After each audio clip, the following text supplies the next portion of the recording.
passion, culture, being nice to people.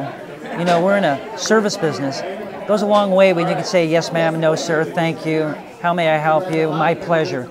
Those things in a service business are gold. And it's so lost today in most industries where you walk in and people don't care. At V's, we care. We want you to look good. We want you to feel good. We want you to enjoy walking in and walking out. And so when we concentrate on that and make that a mission, it's a secret for success. And we're willing to do that every single day. So I think if going for 20 years, it didn't happen by chance. It happened because we thought about those things and used a lot of common sense to really thank our patrons, and really thank our barbers, really thank the barbers' wives or the franchisees' wives or their kids, and treat them like a family. After all these years, people say, you know, I work at V's, not at V's Barbershop, just V's, and they're proud of it. Can you imagine how that makes me feel? I didn't know the first store was going to work. And to see all these stores open and everybody happy, what a thrill. This is no joke. It's a 24/7 job for the V staff. We have a very close relationship with our franchisee community.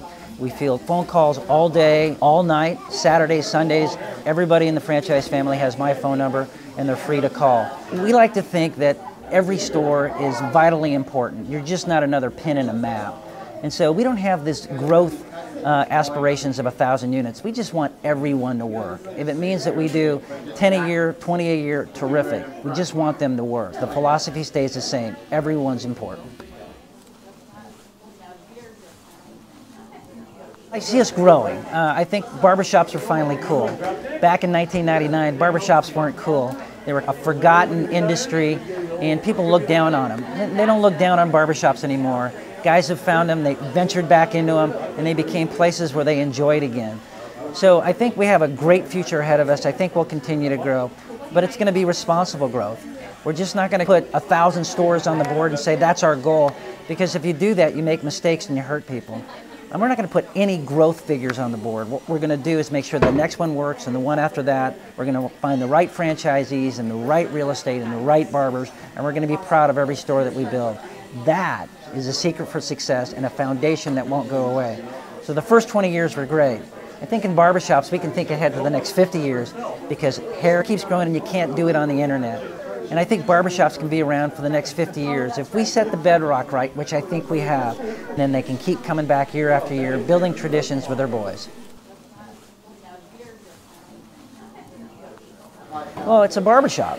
You know, one of the things that I was attracted to at the very beginning is I wanted an authentic barbershop. And to have an authentic barbershop, you need barbers, just like you need real barber chairs. I just thought it was cool that these guys who cut men's hair for a living were inherent in a barbershop. And so we took a harder path to try to locate them and then satisfy them on the employment end of it. And that's held true. We've had barbers working for us for decades now, and that's a hard thing to do. We know one of the success parameters of a barbershop is walking in and seeing the same faces year after year. If you do that, it becomes your barbershop, and it's something you'll remember for the rest of your life. Well, store one was tough. It was a lot of stress. I didn't know if it was going to work, and when it did start working, it was eye-opening. Going to store three was a bit of a challenge because the technology in the business world hadn't expanded enough, at least in this industry, to allow me to go do it elegantly. By luck, it caught up.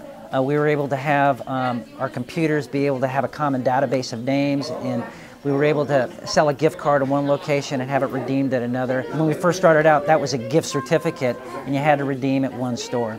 So technology has allowed us to have this much easier existence.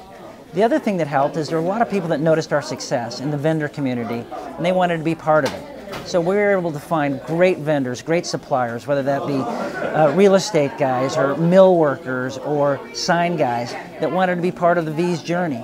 And we stuck with them. And now those relationships are good, they're cordial, they're strong. They like us, we like them, and we trust each other. That's a team. And that makes it easier to go from 3 to 40 if you have a team you can trust.